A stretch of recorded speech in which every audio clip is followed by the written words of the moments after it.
Bismillahirrahmanirrahim.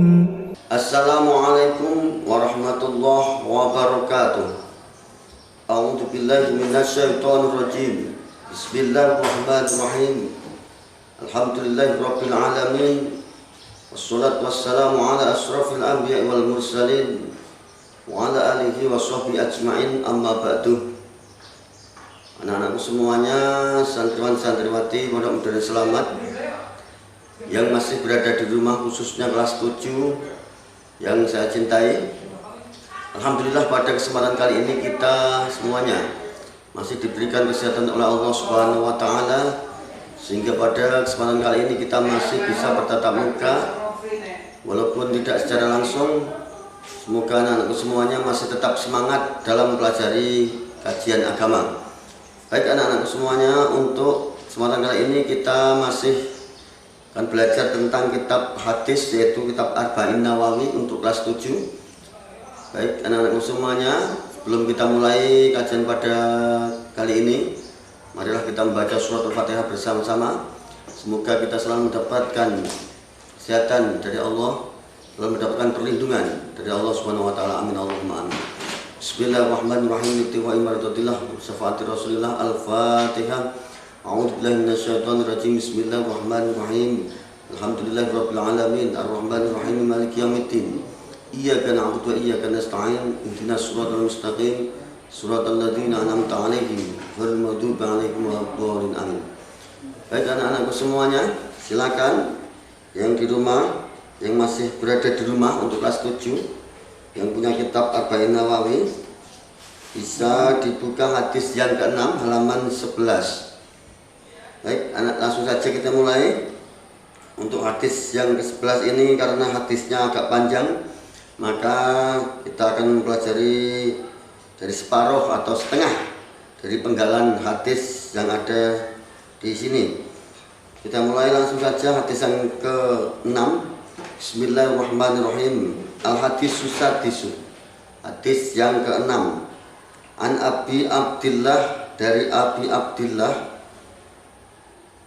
An-Nu'man bin Bashir radhiyallahu anhuma. Qala, berkata, sami'tu Rasulullah sallallahu alaihi wasallam, saya mendengar dari Rasulullah sallallahu alaihi wasallam, yaqulu, bersabda, innal halala, sesungguhnya halal, bayyinun, jelas, wa innal harama, dan sesungguhnya haram, bayyinun, jelas, wa bainahuma, dan diantara keduanya, umurun mutasyabihat, yaitu perkara subhat atau perkara yang samar, la ya'lamuhunna kasirun,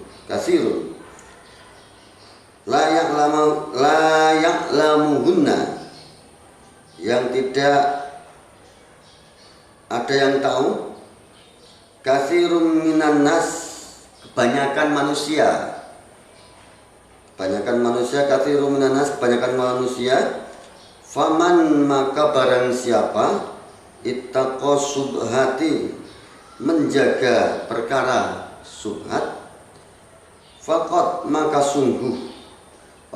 sungguh, istabro'a lidinihi, dia telah menjaga atau memelihara agamanya, wa irdihi, dan menjaga kehormatannya. Baik anak-anakku semuanya, di sini menjelaskan tentang hukum. Jadi hukum halal haram itu, kalau dalam hadis ini dijelaskan bahwa hukum halal haram itu sudah jelas. Kita sudah tahu semuanya, perkara yang halal apa, perkara yang haram, yang diharamkan oleh Allah apa, perkara yang dibolehkan oleh Allah, perkara yang dilarang oleh Allah itu apa. Tetapi ada suatu hukum, yang ini belum banyak yang tahu.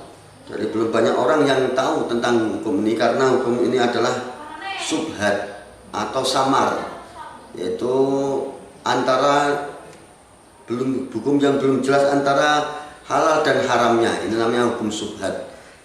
Nah, di dalam hadis ini menjelaskan bahwa barang siapa yang menjaga, memelihara dari subhat ini, perkara yang samar, tidak tahu itu halal atau haram, karena banyak orang yang tidak tahu itu perkara yang haram atau halal, atau disebut sebagai perkara syubhat, maka dia telah menjaga agamanya atau melihara agamanya, dan berarti dia telah menjaga juga kehormatannya. Nah, banyak sekali yang dilakukan oleh para ulama zaman dulu ataupun para orang-orang soleh pada zaman dulu, para sahabat, para tabi'in melakukan hal-hal yang demikian. Artinya apa? Untuk menjaga agamanya, untuk menjaga hatinya, untuk menjaga perilakunya, untuk menjaga hatinya agar terhindar dari perkara-perkara yang tidak baik. Maka mereka semuanya, beliau para ulama, beliau para orang soleh, menjaga dari perbuatan-perbuatan syubhat, walaupun itu perbuatan tidak jelas hukum haram dan halalnya. Contoh bisa kita lihat, ini ada cerita seorang ayah dari ulama besar, yaitu Imam Syafi'i. Beliau adalah seorang biasa sebenarnya, orang soleh, tapi bukan seorang ulama, tetapi bisa melahirkan seorang ulama besar, yaitu Imam Syafi'i. Karena apa? Ternyata ayahnya Imam Syafi'i ini menjaga perkara syubhat. Ketika itu beliau sedang berjalan di tepi sungai dan menemukan buah delima. Karena sudah terlanjur dimakan, lupa sudah terlanjur dimakan, maka dia mencari kehalalannya. Karena beliau tahu bahwa ini adalah perkara syubhat. Saya memakan barang yang bukan milik saya memakan buah di sungai yang itu saya tidak tahu pemiliknya siapa, maka itu adalah perkara syubhat. Berarti saya melakukan perkara yang syubhat, memakan buah yang bukan milik saya. Walaupun itu hukumnya bukan haram, tetapi itu adalah perkara yang syubhat atau perkara yang belum jelas, atau itu pemilik buah itu belum jelas siapa pemiliknya, maka itu bisa disebut sebagai perkara yang syubhat. Maka ayah dari bapaknya Imam Syafi'i ini mencari-cari siapakah pemilik buah ini, sampai menemukan siapa pemilik buah ini dan minta kehalalannya agar tidak menjadi perkara yang syubhat lagi ini. Kemudian ada lagi cerita seorang budak yang menjaga kebun anggur, namanya Mubarak ini juga bisa melahirkan seorang ulama besar, karena beliau menjaga dirinya, menjaga kehormatannya dari perbuatan syubhat, menjaga agamanya. Beliau menjaga menjaga kebun kurma, kebun anggur milik tuannya. Ini ada seorang budak bernama Mubarak bekerja sebagai penjaga kebun anggur milik tuannya, tetapi anehnya beliau hanya menjaga saja selama 7 tahun, tidak pernah memakan buah anggur tuannya ini, tanaman anggur milik tuannya ini dia tidak pernah memakannya.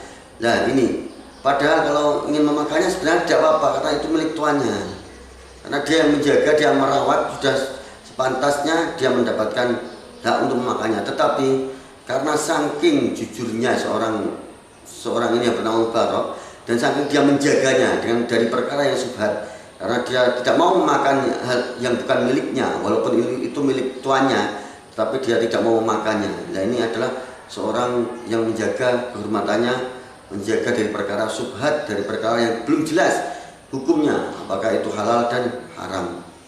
Nah, maka dari itu, semuanya yang ada di rumah, marilah kita jadikan pelajaran hadis ini, mana kita menjaga perkara yang diharamkan oleh Allah.